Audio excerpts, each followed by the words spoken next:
बिस्मिल्लाहिर्रहमानिर्रहीम। अस्सलाम वालेकुम स्टूडेंट्स। आज हम लोग अपना PS 516 का करेंगे लेक्चर नंबर 38।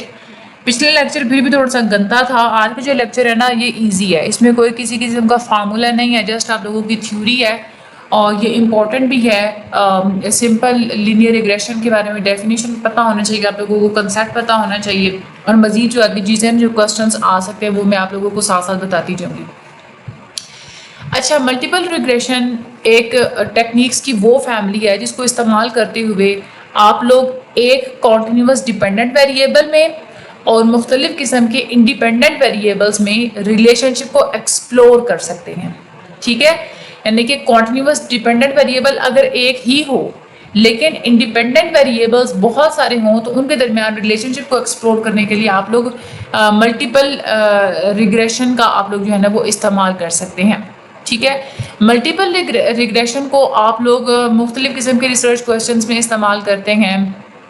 ये आप लोगों को ये बताती है कि कोई भी सेट ऑफ वेरिएबल्स कितने अच्छे से किसी भी आउटकम को प्रिडिक्ट कर सकते हैं।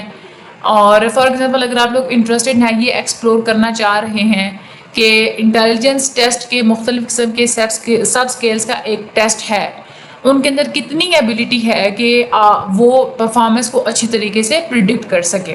ठीक है, ये आप लोग एक्सप्लोर करना चाहते हैं। मल्टीपल रिग्रेशन आप लोगों को ये वाली इंफॉर्मेशन प्रोवाइड करेगी पूरे के पूरे मॉडल के बारे में भी, और जो हर वेरिएबल जो कि उस मॉडल को बना रहा होगा उस हर वेरिएबल के बारे में भी आप लोगों को इंफॉर्मेशन प्रोवाइड करेगी। ठीक है, मल्टीपल रिग्रेशन आप लोगों को ये भी बताती है, ये भी टेस्ट करके बताती है कि वेरिएबल्स को अगर ऐड कर दें तो उससे मॉडल की जो प्रिडिक्टिव एबिलिटी क्या होगी, इसके बारे में भी आप लोगों को ये इंफॉर्मेशन देती है। मल्टीपल रिग्रेशन को आप लोग इस्तेमाल कर सकते हैं जो आप लोगों की कोई और एडिशनल वेरिएबल्स हैं जब आप लोगों ने एक्सप्लोर करना हो ना किसी भी मॉडल की प्रिडिक्टिव एबिलिटी के बारे में, तो उसमें आप लोगों ने जो एडिशनल वेरिएबल्स को कंट्रोल किया होता है तो उसके बारे में भी आप लोगों को इन्फॉर्मेशन वगैरह वो प्रोवाइड कर सकते हैं। और एडिशनल वेरिएबल्स को कंट्रोल करने के लिए भी आप लोग इसको इस्तेमाल कर सकते हैं। मेन अगर आप लोग इसकी टाइप्स देखें तो किस तरह के रिसर्च क्वेश्चंस के लिए इस्तेमाल होती है। एक तो अगर आप लोगों ने ये देखना है कि कोई भी सेट ऑफ वेरिएबल्स उनके अंदर कितनी एबिलिटी है कि वो पर्टिकुलर आउटकम को प्रिडिक्ट कर सके, इसके लिए आप लोग एक तो इस्तेमाल करते हैं। दूसरा, अगर आप लोगों ने ये देखना है कि पूरे वेरिएबल्स के सेट के अंदर कौन सा वेरिएबल आउटकम को ज़्यादा बेस्ट तरीके से प्रिडिक्ट कर रहा है, उसको बारे में भी आप लोगों को इन्फॉर्मेशन देगी। कोई भी एक पर्टिकुलर जो प्रिडिक्टर वेरिएबल है, क्या वो इस काबिल है कि वो आउटकम को प्रिडिक्ट कर सके जब किसी दूसरे वेरिएबल के अफेक्ट्स को कंट्रोल कर लिया जाए, तो इस चीज़ को भी ये आप लोगों को फाइंड आउट करके बताती है। तो मल्टीपल रिग्रेशन यहाँ पे आप लोग इन 3 सिचुएशंस के लिए इस्तेमाल करते हैं। मेजर आप लोग टाइप ऑफ मल्टीपल रिग्रेशंस हैं, बहुत इंपॉर्टेंट है ये वाला टॉपिक आप लोगों का। टाइप ऑफ मल्टीपल रिग्रेशंस आप लोगों के लॉन्ग के हवाले से, शॉर्ट के हवाले से। मल्टीपल रिग्रेशंस की वैसे 3 टाइप होती हैं। एक होती है मल्टीपल लीनियर रिग्रेशन, दूसरी होती है हायरार्किकल मल्टीपल रिग्रेशन, तीसरी होती है स्टेप वाइज मल्टीपल रिग्रेशन। सबसे पहले हम लोग मल्टीपल लीनियर रिग्रेशन की बात करते हैं। इसको स्टैंडर्ड या साइमल्टेनियस रिग्रेशन भी बोलते हैं। इसमें क्या होता है कि आप लोग मॉडल के अंदर सारे के सारे जितने भी इंडिपेंडेंट वेरिएबल्स होते हैं वो एक ही दफ़ा आप लोग ऐड कर सकते हैं। ठीक है, और हर इंडिपेंडेंट वेरिएबल को उसकी प्रिडिक्टिव पावर की टर्म्स में ये आपको इवेलुएट करके दे देती है। ठीक है, दूसरी है हमारे पास हायरार्किकल मल्टीपल रिग्रेशन, इसको हम लोग सीक्वेंशियल रिग्रेशन भी बोलते हैं।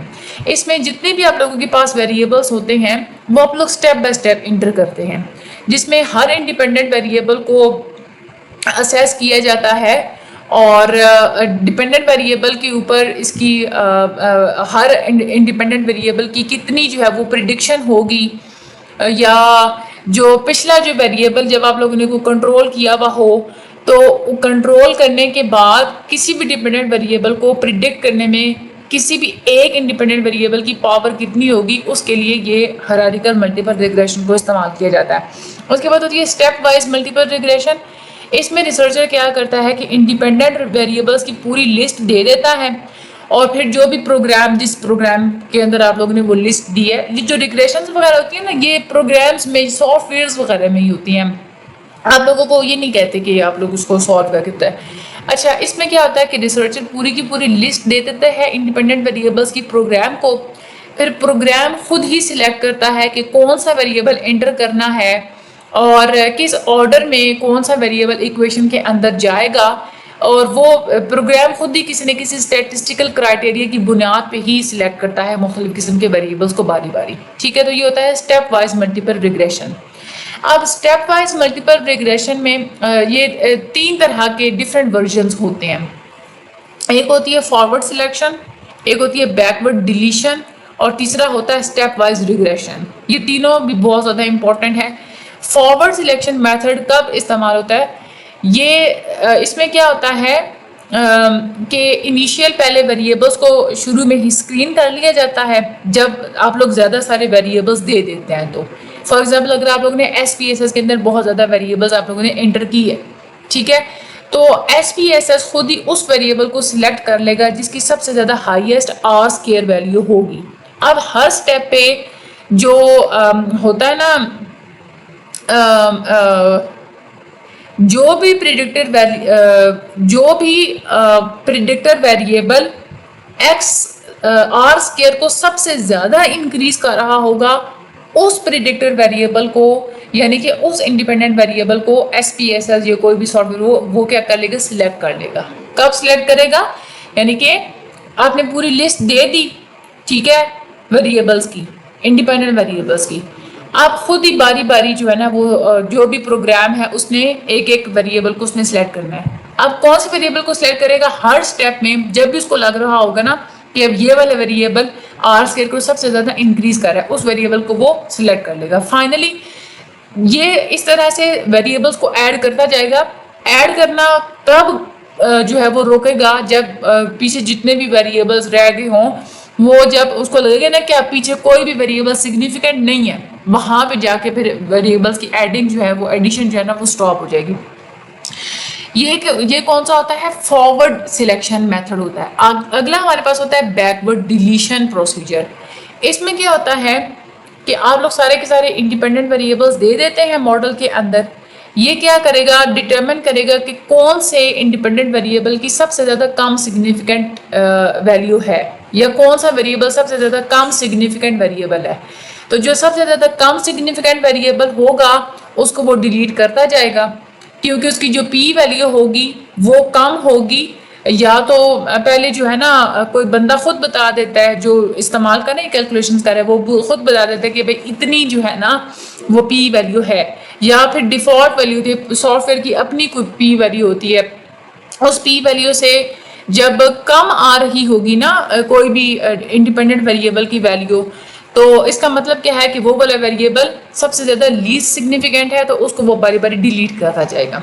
उसके बाद एक होती है स्टेप वाइज रिग्रेशन। ये फॉरवर्ड सिलेक्शन का ही एक मॉडिफिकेशन है। इसमें क्या होता है कि हर स्टेप के बाद जब वेरिएबल ऐड कर लिया जाता है तो जितने भी वेरिएबल्स होते हैं मॉडल में उनको चेक किया जाता है ये देखने के लिए कि सिग्निफिकेंस कम है या नहीं है, जो स्पेसिफिक आप लोगों ने टॉलरेंस लेवल बताया हुआ है उससे। जो अगर कोई नॉन सिग्निफिकेंट वेरिएबल नज़र आ जाए तो उसको रिमूव कर दिया जाता है मॉडल के अंदर से। तो ये तीन तरह के जो प्रोसीजर्स है ना ये आप लोगों के काफ़ी इंपॉर्टेंट है, forward selection method, backward deletion procedure और स्टेप वाइज रिग्रेशन। ठीक है, तो इसको आप लोग एक तो कर लीजिएगा अच्छे तरीके से याद।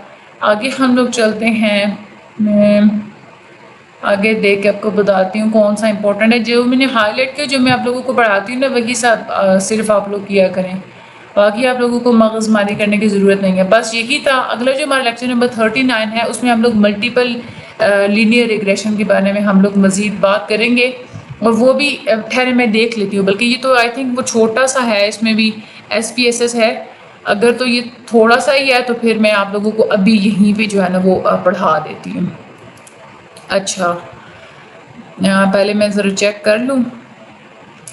हाँ ठीक है, अभी इसको पढ़ लेते हैं हम लोग, और यूँ समझें कि आप लोगों की जो मुश्किल चैप्टर्स हैं ना वो यहीं तक ही ख़त्म हो जाएंगे। अगले इतने ज़्यादा कोई मुश्किल नहीं है, वो आसान है बहुत ज़्यादा।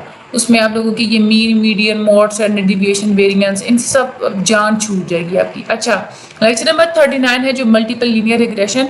अच्छा, इसमें क्या है how much of the various dependent variable can be experiment the अच्छा, मल्टीपल लीनियर रिग्रेशन आप लोगों को ये बताती है कि डिपेंडेंट वेरिएबल में जो चेंज आया है, ठीक है, उसको आप लोग इंडिपेंडेंट वेरिएबल से कितना एक्सप्लेन कर सकते हैं, ठीक है, या कितनी डिपेंडेंट वेरिएबल में आने वाले कितने चेंज को आप लोग इंडिपेंडेंट वेरिएबल की मदद से एक्सप्लेन कर सकते हैं, ये चीज़ आप लोगों को बताती है मल्टीपल लीनियर रिग्रेशन।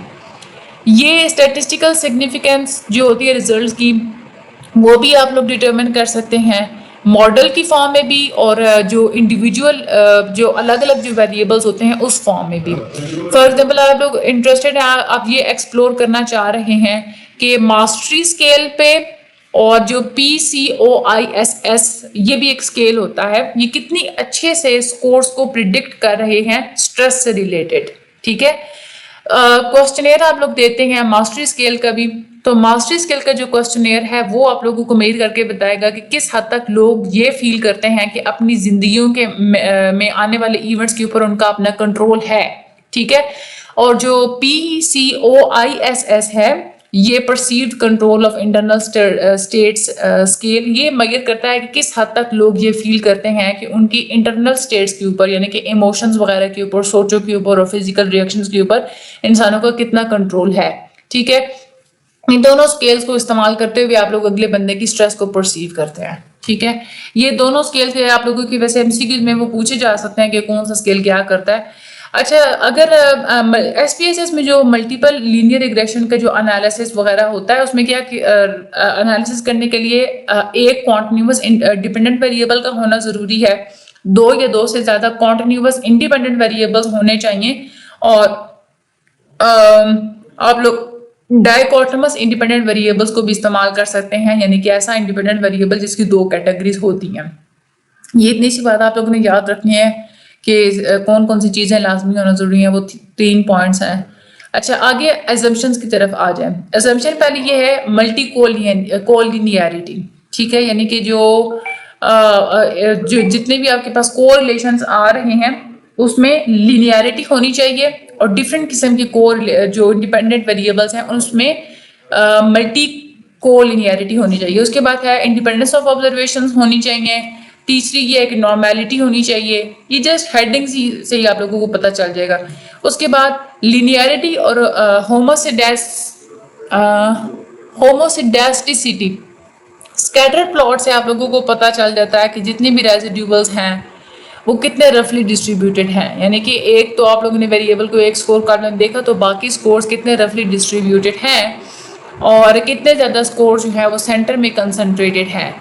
अब ये जो रेजिड्यूल्स की या जो स्कोर्स का जितना भी सारा पैटर्न आप लोगों को नजर आएगा स्कैटर प्लॉट के अंदर, उससे आप लोगों को पता चल जाएगा लीनियरिटी के बारे में भी, होमोसिडेस्टिसिटी के बारे में भी। अच्छा, ये एजम्पशंस की हेडिंग्स जो हम लोगों ने पढ़ी है ना, ये बस आप लोगों के माइंड में होनी चाहिए। हो गया आप लोगों का रिग्रेशन वाले चैप्टर्स भी। अगला जो आप लोगों का है ना लेक्चर नंबर 40, उसमें हम लोग नॉन पैरामेट्रिक चीज़ों के बारे में पढ़ेंगे। उसमें मुख्तलिफ किस्म के टेस्ट है, ईजी है, वो बहुत ज़्यादा डिफिकल्ट कोई भी नहीं है, आसान है। इंशाल्लाह हम लोग उनको बड़ी जल्दी से कवर कर लेंगे। छोटे छोटे से वो आप लोगों के लेक्चर्स हैं, और वो एक लेक्चर के अंदर हम लोग 2-2 लेक्चर्स को कवर करते चले जाएंगे, ठीक है। चैनल को सब्सक्राइब लाजमी कर दीजिएगा, आगे शेयर लाजमी कर दीजिएगा, मुझे अपनी दुआ में याद रखिएगा। Thank you so